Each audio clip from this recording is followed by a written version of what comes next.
Hello students, आज हम कर रहे हैं illustration number 29 bank reconciliation statement की। बुक है टीएस गिरेवाल की, पेज नंबर है 12.38। Cash book of Rajiv showed an overdraft of ₹30,000 on 30 September 2018 with his bank.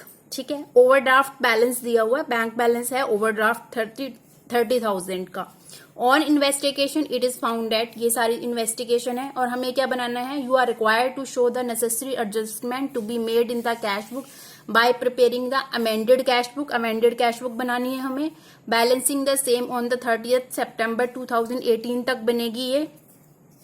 To prepare the bank reconciliation statement as on 30 September 2018। तो सबसे पहले हमें बनानी है अमेंडेड कैश बुक। पहले क्या होता था, जो हम बैंक रिकंसिलिएशन स्टेटमेंट बनाते थे उसमें जो कैश बुक होता था उसमें किसी भी तरह का कोई भी करेक्शन नहीं किया जाता था बैंक के अकॉर्डिंग। ठीक है, उसको जैसे जैसे कैश बुक बनी हुई होती थी उसके अकॉर्डिंग ही हम बीआरएस बना लेते थे। अब हमें क्या करना है, कैश बुक को अमेंडेड करना है, कैश बुक में करेक्शन करनी है कुछ एंट्रीज के लिए। कौन सी एंट्रीज होती हैं वो, जैसे कि बैंक चार्जेस हो गए, ठीक है, interest on bank overdraft charge by bank हो गया, या फिर इंटरेस्ट अलाउड बाय बैंक हो गया। ये सब इंफॉर्मेशन, ये जो एंट्रीज होती हैं, ये बैंक से रिलेटेड एंट्रीज होती हैं। इन एंट्रीज को करेक्ट करके, इन एंट्री को कैश बुक में रिकॉर्ड करके कैश बुक को अमेंडेड करके बीआरएस बनाना है। पहले जो बीआरएस बना रहे थे उसमें इन एंट्रीज को हम रिकॉर्ड नहीं कर रहे थे। अब क्या करना है, क्यों किया जाता है ऐसे, अमेंडेड कैश बुक क्यों बनाई जा रही है। अमेंडेड कैश बुक इसलिए बनाई जा रही है जो जब फाइनेंशियल स्टेटमेंट बनेगी, trading profit and loss account, balance sheet बनेगी, उसमें करेक्ट इनकम, करेक्ट एक्सपेंसेस और करेक्ट बैंक बैलेंस शो होना चाहिए, ताकि करेक्ट इंफॉर्मेशन यूजर को राइट टाइम पर दी जा सके। तो पहले बनाएंगे हम amended cash book.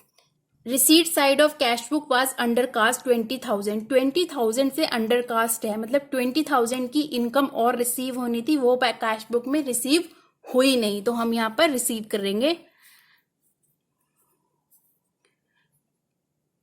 Receipt side under cast 20,000।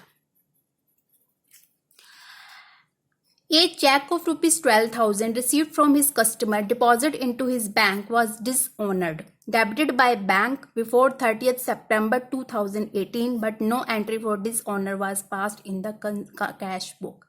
तो जब हमें बीआरएस बनानी है अमेंडेड कैश बुक की, सबसे पहले फॉर्मेट बना, वो मैंने बना दिया।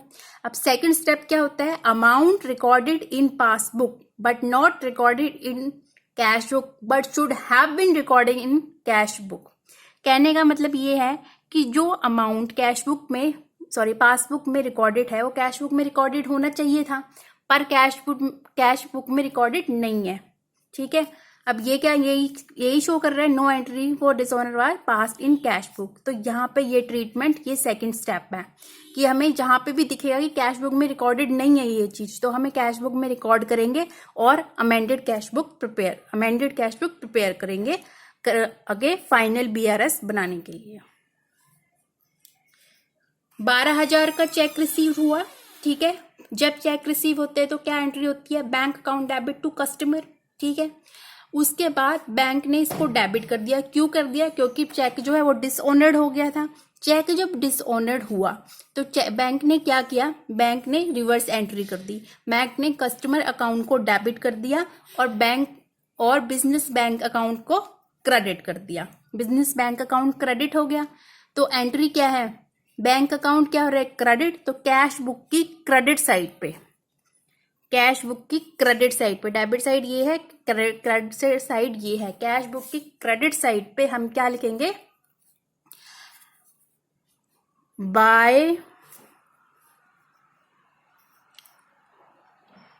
बाय कस्टमर या फिर बाय डेटर। कितने का, 12,000 का। रिवर्स एंट्री होती है इस केस में बैंक टू कस्टमर या फिर रिवर्स एंट्री कैसे होगी? बैंक जब चेक रिसीव हुआ तो bank account debit to customer, और जब चेक डिसऑनर हुआ तो customer account debit to bank. तो बैंक क्रेडिट हुआ तो कैश बुक में क्रेडिट साइड पे बैंक कॉलम में हम लिखेंगे बाय कस्टमर या फिर बाय डेटर 12,000 का। इसका बैलेंस मैंने आपको बताया था, इसका ओवरड्राफ्ट बैलेंस दिया हुआ है कैश बुक का। अगर इसका ओवरड्राफ्ट बैलेंस नहीं दिया होता, डेबिट बैलेंस दिया होता, तो यहाँ पर हम लिखते टू बैलेंस ब्रॉट डाउन, पर ओवरड्राफ्ट बैलेंस दिया गया है तो हम यहाँ पे लिखेंगे by balance brought down credit side पे 30,000 का। नेक्स्ट देखिए, bank had debited 2800 as interest on overdraft up to 31 September 2000 entry, but no entry was passed in cash book. ये पहले पॉइंट में आता है हमारा। इसमें क्या हुआ, इंटरेस्ट ऑन ओवरड्राफ्ट बैंक ने डेबिट कर दिया, तो बैंक ने डेबिट कर दिया है तो हम क्या करेंगे, कैश बुक में भी इसको डेबिट कर देंगे।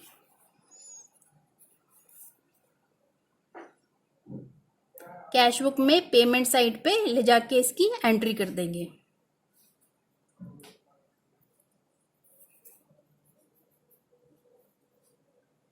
Interest on overdraft,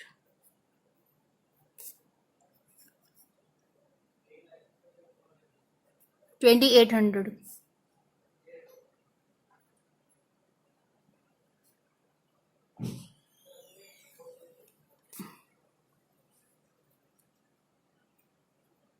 check issue amounting ₹14,000 had not been presented for payment. ये बीआरएस से रिलेटेड एंट्री है, ये अमेंडेड कैश बुक में नहीं होगी।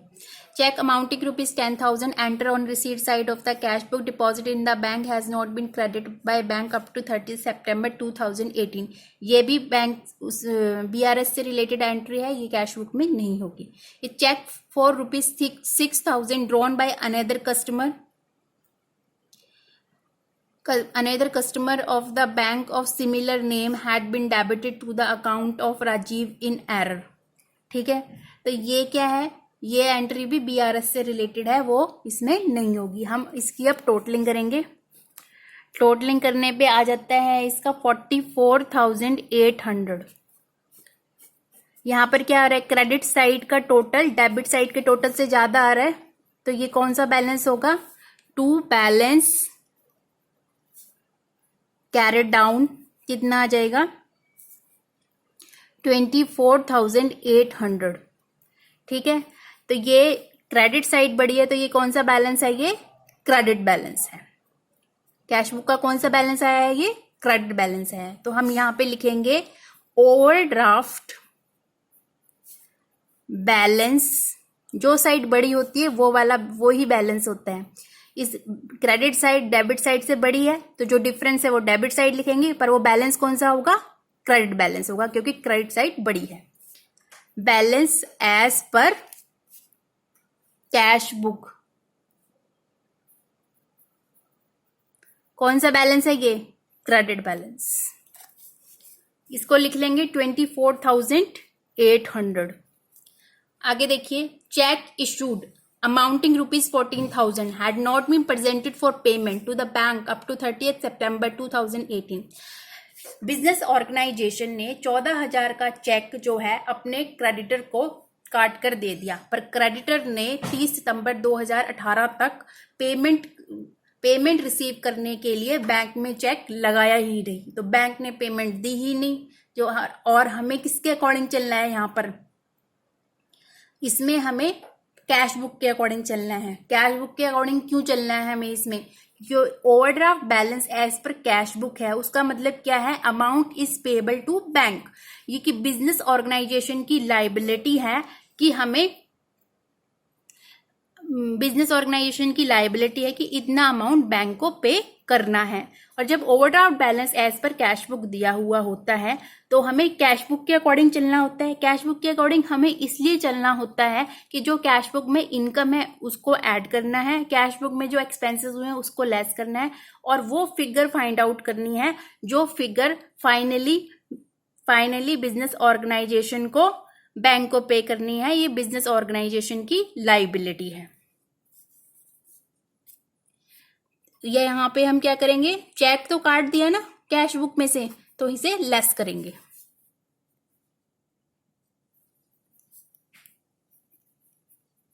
Check issued but not presented for payment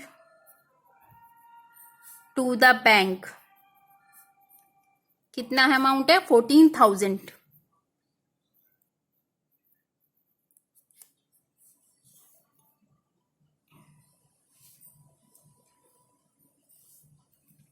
next देखिए, cheque amounting ₹10,000 enter on the receipt side of cash book. Cash book में receipt side पे इसको चेक को हमने डेबिट कर दिया है। उसको चेक को बैंक ने, बिजनेस ऑर्गेनाइजेशन ने बैंक में डिपॉजिट कर दिया, पर बैंक ने 30 सितंबर 2018 तक बैंक को चेक को क्रेडिट किया ही नहीं। 30 सितंबर 2018 तक हमें बनानी है, 30 सितंबर 2018 तक चेक को क्रेडिट किया ही नहीं। तो हम क्या करेंगे? हमें कैश बुक के अकॉर्डिंग चलना है। कैश बुक में रिसीट साइड पे चेक जो है वो एंटर्ड हो चुके हैं, डेबिट हो चुके हैं, तो यहाँ पर भी हम उसे चेक को ऐड कर देंगे।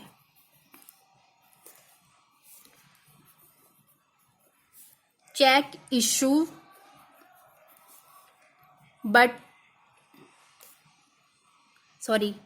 Check deposited into the bank but not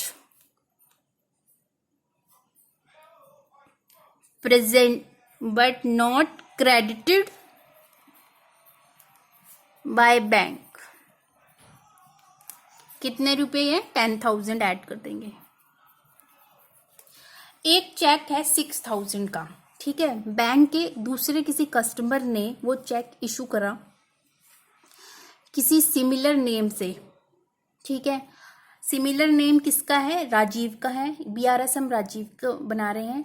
कोई और राजीव था जिसके नाम पर बैंक के दूसरे कस्टमर ने चेक इशू कर दिया। करना था, पर क्या किया उन्होंने? जो दूसरा राजीव था उसको डेबिट कर दिया। तो ये तो रॉन्ग हुआ ना, रॉन्ग हुआ, गलती से हो गया, ठीक है। इन एरर है, एरर ये शो कर रहा है। इन एरर जो होता है वो सेकंड पॉइंट था, टोटलिंग इन एरर। अगर जैसे कि बैलेंस जो है, चेक इशू हुए, चेक इशू का बैलेंस शो कर दिया, कैश बैलेंस में शो कर दिया, या फिर डिस्काउंट बैलेंस में शो कर दिया, एक इस तरह का एरर हो गया। या फिर चेक इशू जो है, चेक इशू लिखा तो बैंक कॉलम में, पर लिख दिया रॉन्ग अमाउंट से लिख दिया, ठीक है। बैंक बैलेंस अंडरकास्ट या ओवरकास्ट हो गया, बैंक बैलेंस की टोटलिंग में कोई एरर रह गया। ये थर्ड पॉइंट है जो हम डिस्कस कर रहे हैं, उसमें एरर आ गया। या फिर बैंक बैलेंस को कैरी फॉरवर्ड करते हुए या फिर ब्रॉड फॉरवर्ड करते हुए उसमें एरर आ गया। तो यहाँ पर एरर किस तरह का एरर आया है? इसमें इस तरह का एरर आया है कि बैंक के किसी दूसरे कस्टमर ने राजीव के नाम पर चेक इशू किया। राजीव वो दूसरा था, गलती से उसने इस राजीव को डेबिट कर दिया। तो यहाँ पे राजीव को ये डेबिट किया गया है, तो यहाँ पे राजीव को हम क्रेडिट कर देंगे, मतलब ये ऐड हो जाएगा, ऐड बैक कर देंगे। Check drawn wrongly and wrongly due to similar name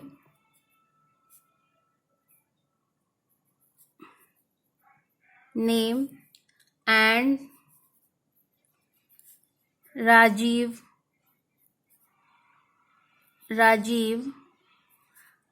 account had been debited wrongly.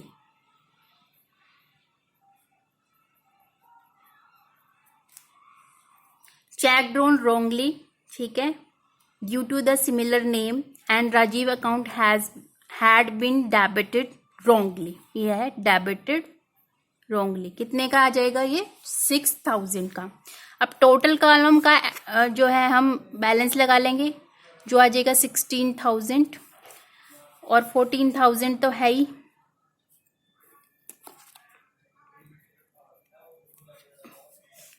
इसका टोटल आ जाएगा हमारा 0, 0, 8, 10, 40,800। इसको हम लेस कर देंगे 40,800 में से, वो आ जाएगा हमारा 26,800।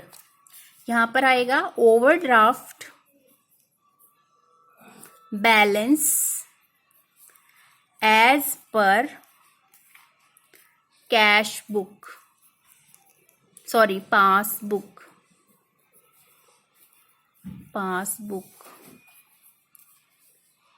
कौन सा बैलेंस है ये? डेबिट बैलेंस है।